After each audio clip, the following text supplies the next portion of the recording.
Olá, Menti. Imagina a seguinte situação. Você conclui a sua pós-graduação, obtém o título de mestre ou doutor e, anos mais tarde, você perde o título e o cargo que estava assumindo. Será que isso é possível? É sim, é o assunto de hoje e nós iremos tratar sobre isso. Plágio. Eu sei que vocês já devem ter ouvido falar sobre diversos plágios que podem ocorrer dentro do nosso trabalho, quando a gente está escrevendo a nossa pesquisa. Por isso, a gente precisa tomar alguns cuidados. E um desses cuidados é conhecer a escrita acadêmica, as regras de citação direta, indireta e ápode, para não incorrer no risco de cometer plágio e depois sofrer um PAD inicialmente, tá? Que vai ser institucional, que é um PAD, é um processo administrativo disciplinar, vai ocorrer internamente na instituição, onde os próprios professores que formam aquela instituição, que formam o colegiado, o julgador, vai dizer se você cometeu ou não plágio. Logicamente que isso pode transpor os muros da universidade e ir para a justiça. E aí é ela quem vai decidir.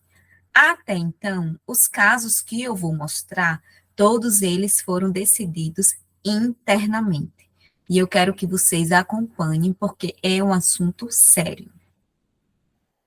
Antes da gente continuar, eu vou pedir para você dar o like neste vídeo, compartilhar para o máximo de pessoas, para que essa informação chegue a quem está na universidade, seja em nível de graduação, especialização, mestrado, doutorado ou até mesmo pós-doutorado.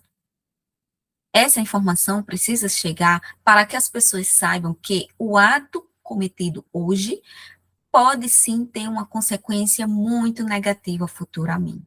Então, vamos conhecer alguns casos de plágio que ocorreram em perda de título e até mesmo de cargo efetivo, tá?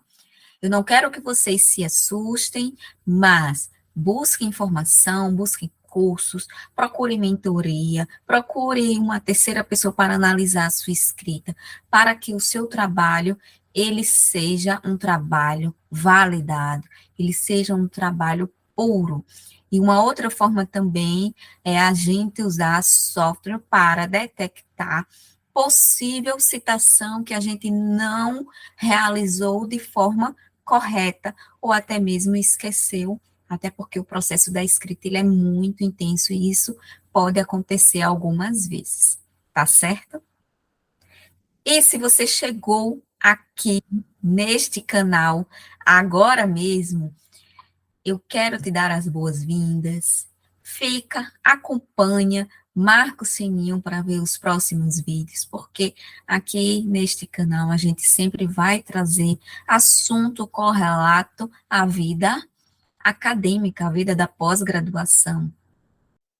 Então, se você chegou agora para me apresentar, meu nome é Ana Luísa, sou mestre em Direito, fiz doutorado em Recursos Naturais e tenho boa escrita como o meu negócio para ajudar as pessoas que se encontram em nível de graduação para realizar o TCC e pós-graduação, seja para entrar, fazer a seleção ou para concluir, apresentar a sua pesquisa.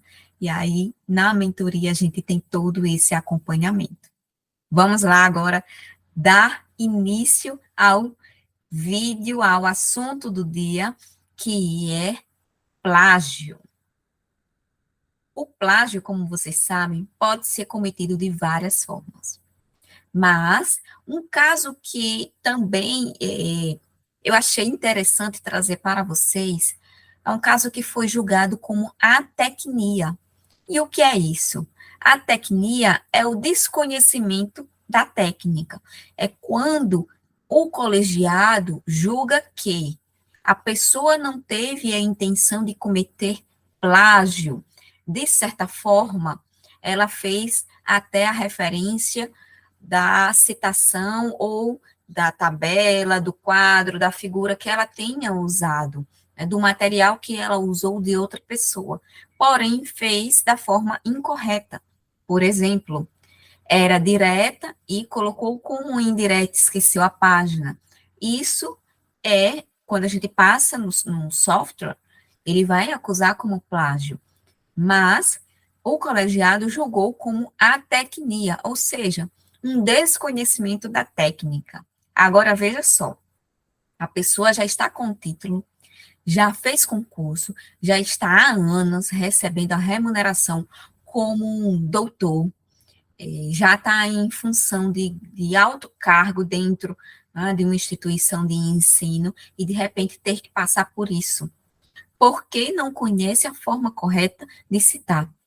Essa pessoa poderia muito bem ter estudado sobre isso, né, e a gente sabe que alguns pesquisadores, eles focam tanto na parte prática da pesquisa, que esquecem que a escrita, ela precisa também ter esse cuidado. Então, não é obrigado todo mundo saber de tudo, mas a gente é obrigado, enquanto pesquisador, reconhecer as nossas lacunas e correr atrás para aprender, seja por meio de curso, seja por meio de eventos da universidade, seja por meio de uma mentoria. E a facilidade de hoje não justifica a pessoa dizer que não sabia. É, eu sempre digo, o mundo está muito mais fácil hoje. Hoje se tem, inclusive, as mentorias que na minha época de graduação isso nem existia. E olha que nem faz tanto tempo assim, eu concluí a graduação em 2014. Não tinha essa disseminação como a gente vê, não tinha a quantidade de profissionais possíveis de serem contratados. Inclusive, a revisão textual era uma coisa ainda tão limitada que algumas vezes eu mandei impressa para o revisor. O revisor, ele fazia questão do material impresso. Outras vezes, eu, aí já com passado pelo menos uns 2 anos, foi já na especialização, eu mandei por e-mail, mas os profissionais eu não conhecia, eu só via aquele e-mail na universidade, você também não tinha referência nenhuma, nem como acompanhar, a gente confiava no anúncio, mandava o trabalho, recebia confiando que tivesse sido revisado. Revisão de português básica, tá? Não estou falando aqui de análise crítica do trabalho. E hoje a gente vê essa facilidade e as pessoas ainda cometendo a tecnia, como o colegiado decidiu denominar o plágio desse pesquisador.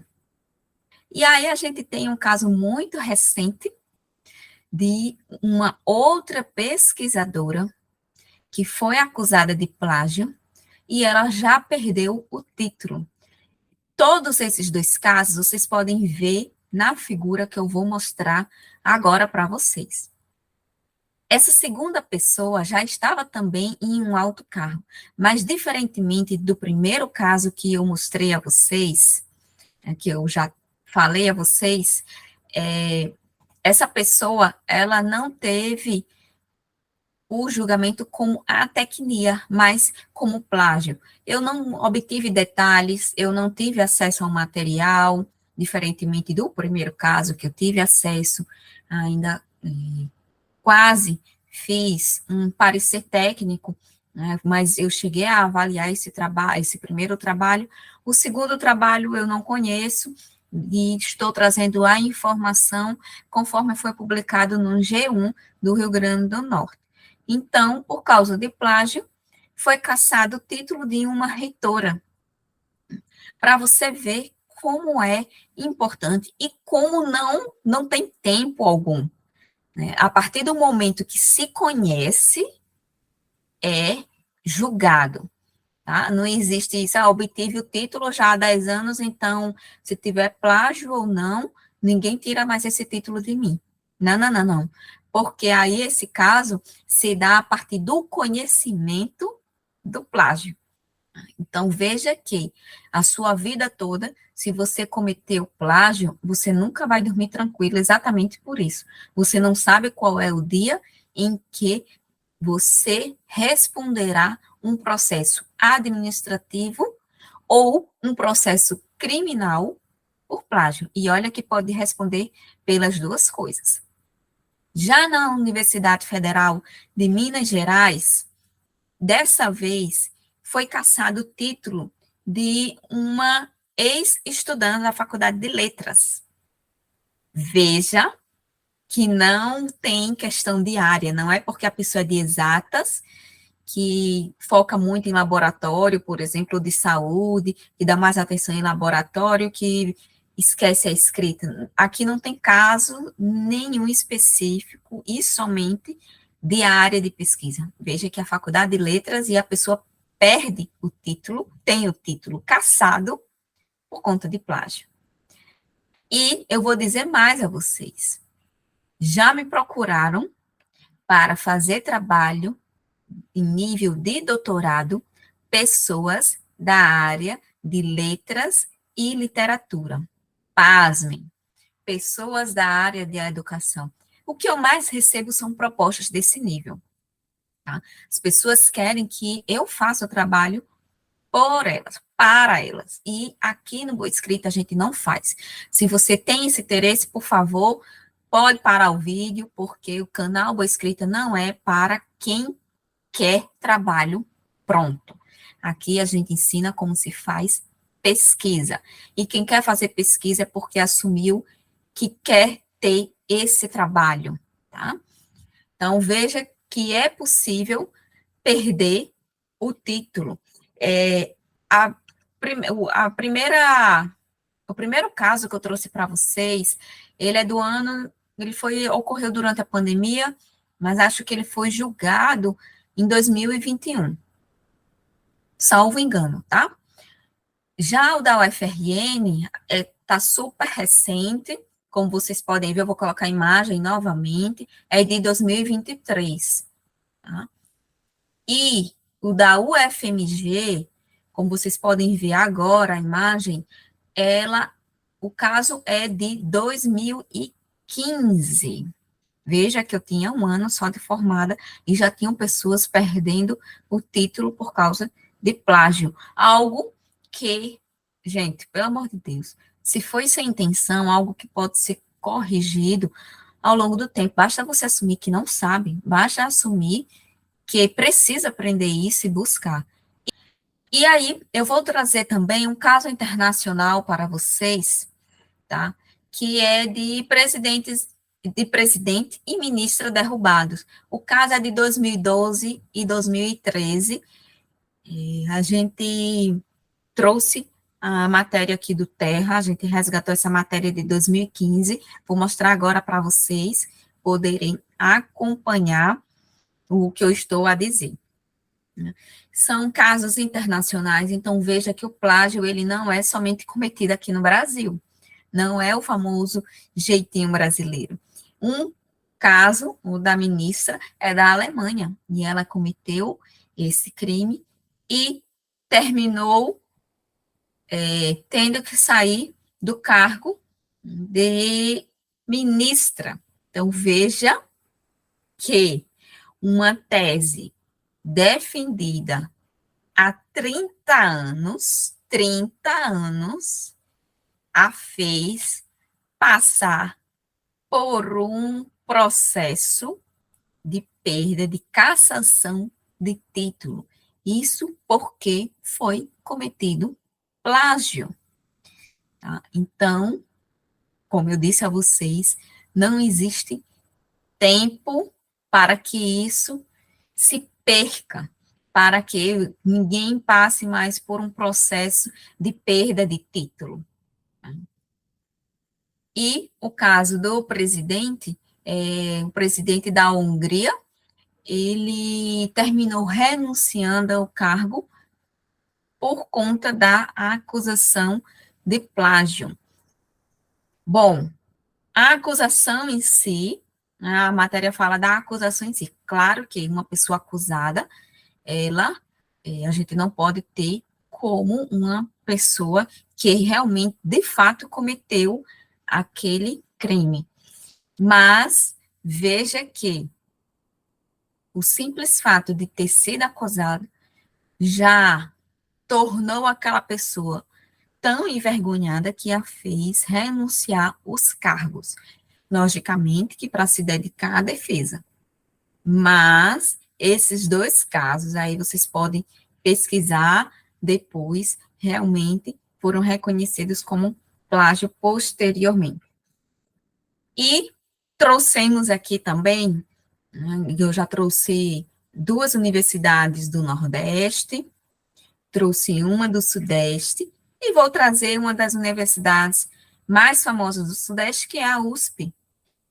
A USP, ela demitiu um professor que foi acusado de plágio, logicamente que não no simples ato da acusação, mas deveria já ter provas robustas, e ele já atuava há 15 anos na Faculdade de Ciências Farmacêuticas. Esse caso é interessante porque não só o professor perdeu o cargo de professor, como a aluna também que trabalhou, que assinou esse trabalho com o professor, ela perdeu também o seu doutorado. Então, foram duas pessoas punidas por conta de plágio e na USP. A outra universidade, né, bem reconhecida aqui no Brasil, e está no Centro-Oeste, a UNB. A UNB, ela também já cassou o diploma de doutorado por causa de plágio. E aí vocês podem ver que é um problema crônico do Brasil. As pessoas querem muita facilidade. E aí qual é a crítica que eu trago? Não uma crítica por si só, isolada, mas eu quero trazer uma reflexão crítica para vocês, e eu faço essa reflexão já há algum tempo, e eu quero compartilhar para que vocês me ajudem a pensar sobre isso. Combinado? É o seguinte, a gente viu trabalhos que foram acusados de plágio, inclusive as pessoas responderam ao processo, perderam o título, muito antes da gente conhecer essas inteligências artificiais que podem realizar trabalhos a partir de um comando que a gente coloca no software. E aí, eu fiquei me perguntando, será que a quantidade de trabalhos plagiados serão maiores ou essas pessoas irão utilizar a inteligência artificial para manobrar o sistema de identificação de plágio e ganhar, nos dois casos, facilidade para obtenção de título. Eu quero saber de vocês o que é que pensam sobre isso. E quero deixar já uma ressalva para alguém que pensa que eu sou contra a inteligência artificial. Em absoluto, sou totalmente favorável. A gente tem que avançar, inclusive na educação, melhorar o sistema educacional das aulas. A gente precisa romper um pouco com o método tradicional de aula, tradicional de tarefas, de aplicações de atividades, para inserir a tecnologia. Claro, né, a gente tem que abrir a ressalva aqui que o Brasil, ele é composto por uma quantidade imensa de desigualdade educacional, e por mais que eu diga isso, eu sei que haverão alunos e professores que não terão oportunidade, pelo menos por enquanto, né, espero que no futuro bem próximo, tenham essa oportunidade de ter acesso à tecnologia. Mas falando de uma situação até mais favorável, a inteligência artificial, ela vem para ajudar as pessoas e não para encurtar caminhos. Se a gente pensa, a partir do momento que a inteligência artificial ela vai ser um atalho para a escrita acadêmica, para a escrita científica, para os trabalhos que o professor passar, porque eu vou ter a facilidade de colocar o comando e somente imprimir, ou imprimir uma tese quase completa, aí sim eu digo que não é a inteligência artificial que veio colocar o plágio em prática, mas é a sua intenção que já estava ali semeada na sua cabeça e independentemente da existência da inteligência artificial ou não, você cometeria plágio. Então, não é culpa da inteligência artificial, mas da sua intenção, do seu desejo de querer sempre facilidade em encurtar caminho. E pesquisa não é isso.